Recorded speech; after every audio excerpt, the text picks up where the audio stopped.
Yes, folks, that's right, another Dell. This one's a little different. This is a Dell XPS 420. Basically, the newer iteration of the XPS 400 that I showed a while back. Or maybe didn't at all. I don't know what order these videos are going to get uploaded in. But it's certainly the next logical progression from the Dimension 9150/XPS 400, which was in one of those silver and white cases that were so ubiquitous.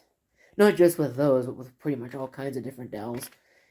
This one looks quite a bit more upscale, and it is quite a bit more upscale, having quite a few more features that harken back to the Windows Vista days. This particular unit has a DVD RW drive. Is it even dual layer? It's not even dual layers. This was one of the cheap ones, because some of these were actually offered with a Blu-ray drive, and depending upon whether or not that's a SATA drive, I might actually put a Blu-ray drive in here. There's an expansion bay, which right now has nothing in it. Again, it's awfully tempting to put a second drive in here.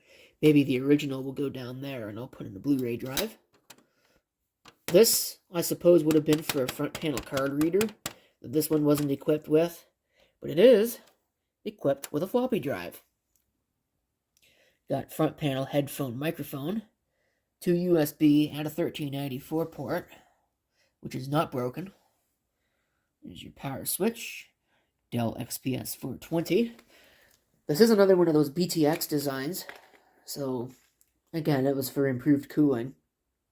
Although this packs Core 2 silicon, so you didn't necessarily need that.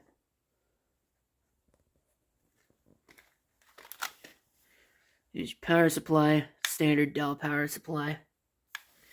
This is, of course, a weenie modern computer, so there is no PS2 ports or really any kind of legacy peripherals.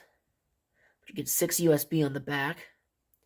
Again, headphone and a line out. You do not get a rear panel microphone jack because it's got the optical digital audio output right there, and of course it can do surround. There's the coaxial digital output. Call that SPDIF, Sony Philips Digital Interface Format, or something. Another 1394 and an eSATA, which kind of look like an afterthought on this particular system. There's the video card, because this does not have video on board. I don't think that was Dell issue. I think the Dell issue one would have had a DMS59 connector, which is why it doesn't have that anymore, because I think that those DMS59 connectors are something of a travesty. So we'll come around here to the other side, because, like I said, it's BTX. We'll open up the side panel. Really, it's just painted silver. Or not painted at all, because it is metal. Although, actually, it is painted, because you can tell what color it's supposed to be. But it's not particularly fancy or anything like that. So, yeah, there's the video card. Maybe it is a standard issue. I don't know. I don't really like those video cards with fans on them. But anyway, there's some SATA ports there. That is a serial ATA optical drive, so that's good. Means I can put a Blu-ray in here if I really wanted to. And maybe I will. I haven't really decided yet, but it almost looks like it'd be a giant pain to put a drive in here because this would have to come off, this entire faceplate. And it probably does. I think it does detach, because you can see it's just like all the other ones. It's got the little tabs on it there. Then when you pull this blue thing down, it can pull out. That was how most of them worked. This does still have the hard drive installed in it. There's a second drive carrier, if you wanted to add a second drive, and maybe eventually I will, I don't know. But for right now, this is good enough. I'm not sure why that came out of its little slot there. All the memory slots are populated, so I'm guessing it probably has 8 gigs, if not 4. Certainly 4. If I remember right as well, it's packing a Core 2 Quad Q6600. Again, that's what most of these came with, and it certainly has the Core 2 Quad sticker on the front, as well as the requisite certifications for Windows Vista.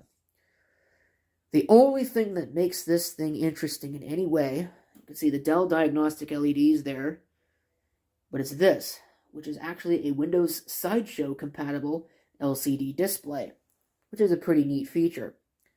Although, again, didn't really stand the test of time. For the most part, that was a Vista thing and nothing else. But you can run it under other operating systems, it's just that you can't do much with it. So, let me put the side cover back on, cable this thing up, we'll fire it up and see what it does.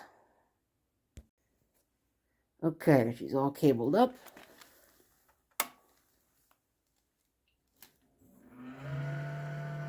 Very unhappy. But it does turn on. The battery's dead. And you can see the diagnostic LEDs there.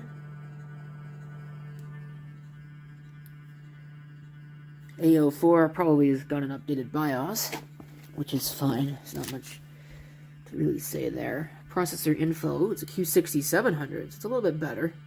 2.66 gigahertz. Still only a 1066 FSB, but there it is. No hyper-threading on this. 4 gigs. Well, that's kind of unfortunate to see, but should be more than enough for anything I'll ever do with it anyway, which is probably going to be mostly limited to 32-bit operating systems to start with. Date and time, it's gone back to 2008.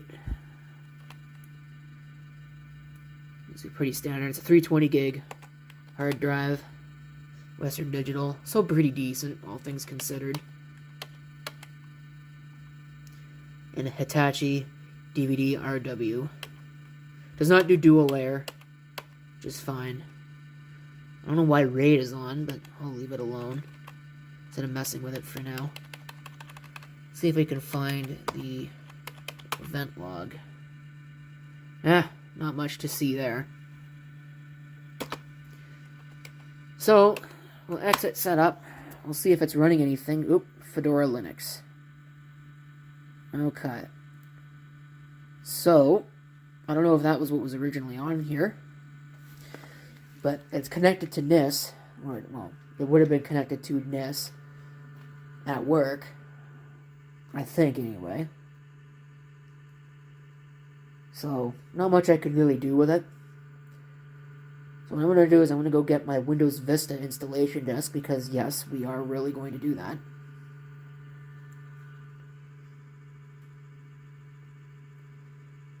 I'm thinking, I don't think that, yeah, that disk that's in there did not originally come for the system.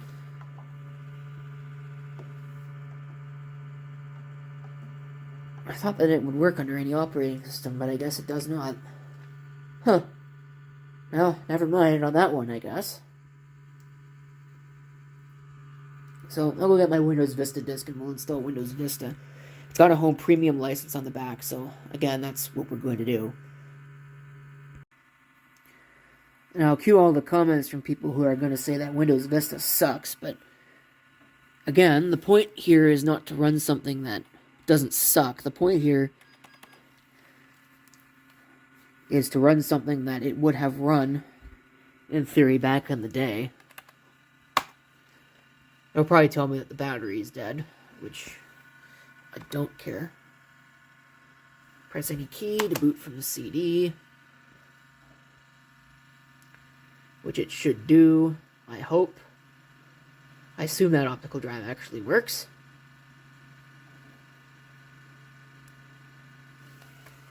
Anyway, oh look, here it is.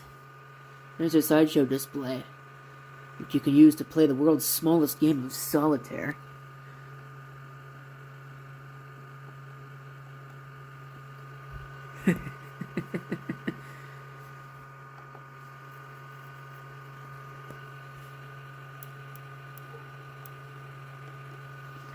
Yeah, you could probably do more with that. Once I install Vista, I might explore it a little bit more. But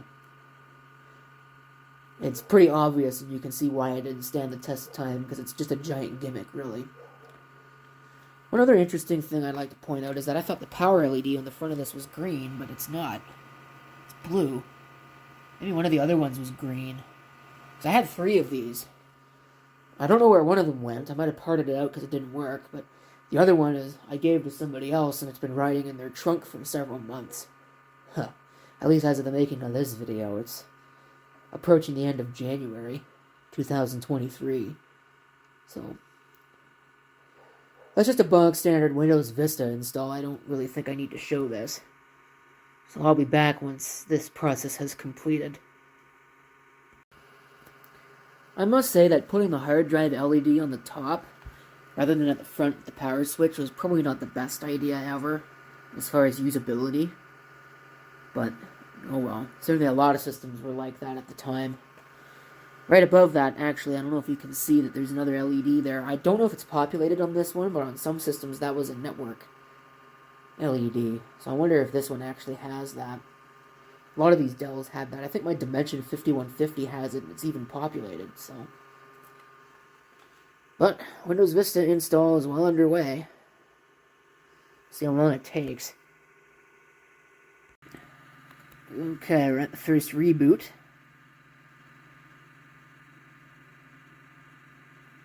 This one actually calls itself out as being an XPS 420. I don't think there was a Dimension counterpart to this. I don't really care about that.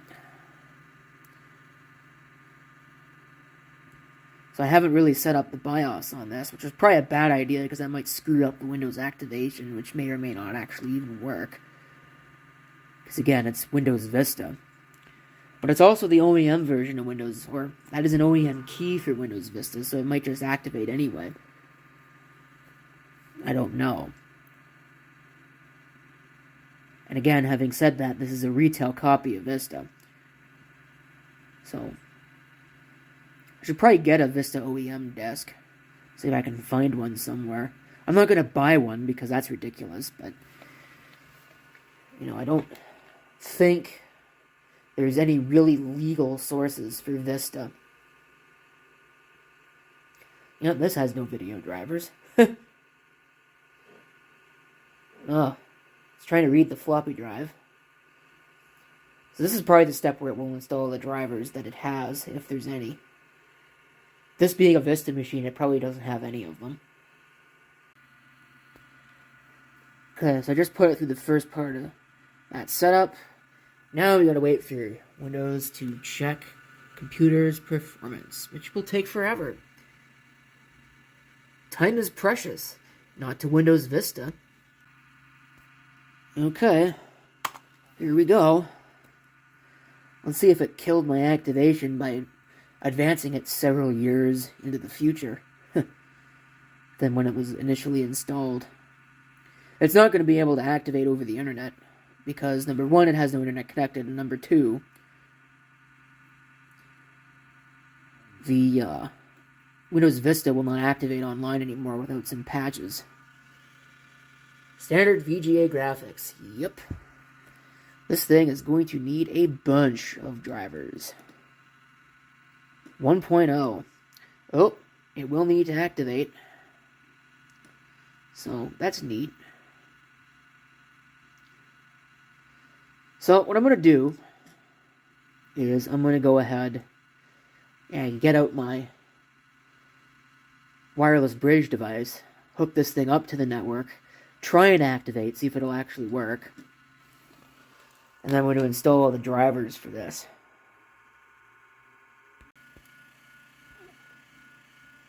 Here it goes. Attempting BIOS update. Please wait. BIOS update successful.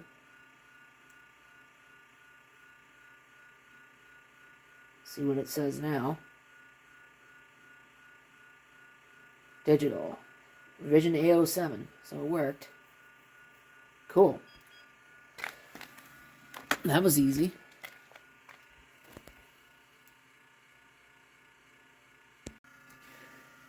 Okay, I had to run a software license rearm to get back into the system because apparently Microsoft's telephone activation system is broken now.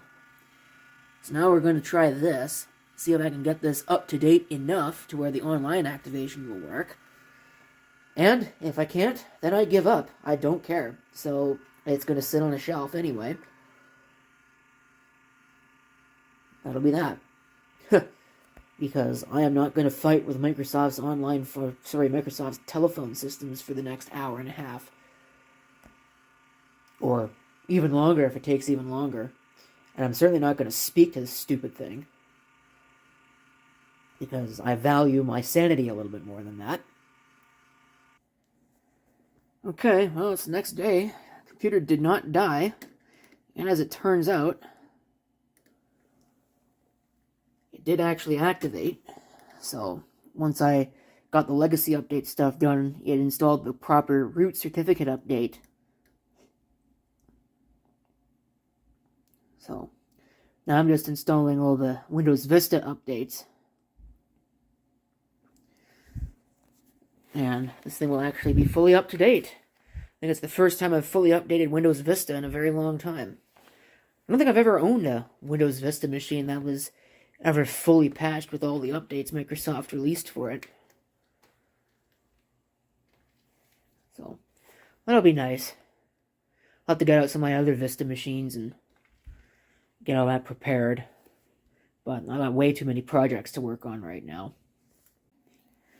Okay, so I found that Security Essentials and Windows Defender both will not update at all. So, that's unfortunate, I guess, depending upon how you look at it. I'll probably run the legacy update thing one more time. Live Essentials 2011 as well. I think Microsoft pulled that because it won't install either. So, we'll run this and see what it happens to say. Oops.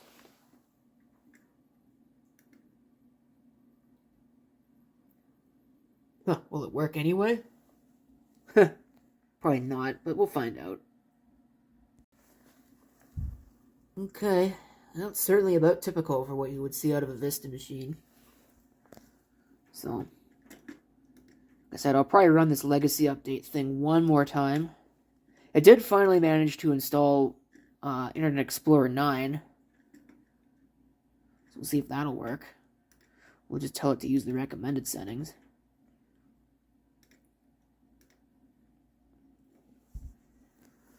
We'll see if anything shows up. Probably not.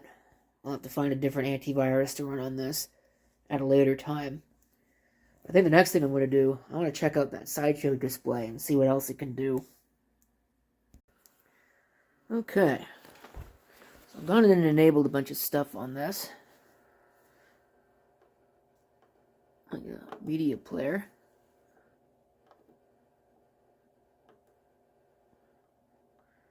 I don't know if it's actually got stuff on it or not.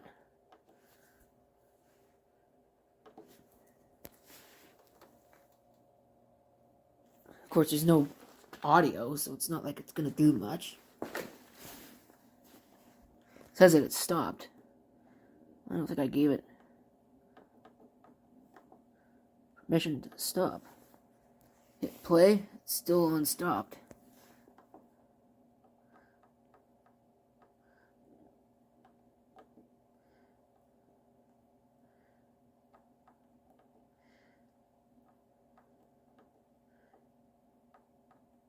I wonder if it'll actually play.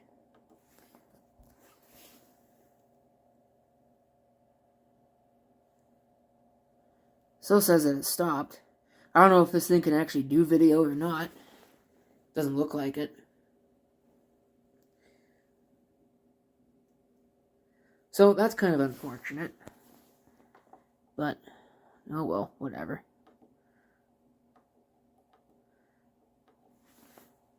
Of course, you can view your mail.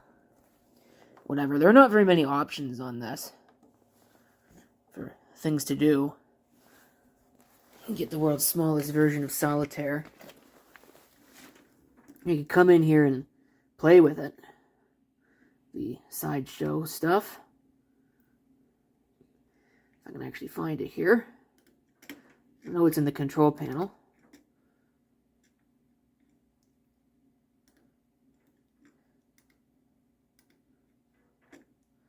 You can actually change what it looks like. It's called the XPS Mini View.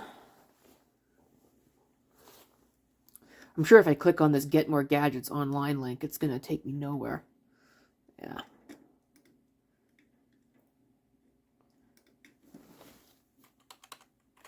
If I try to make it secure, nope. It's gone forever, so no more gadgets for you. So, whatever.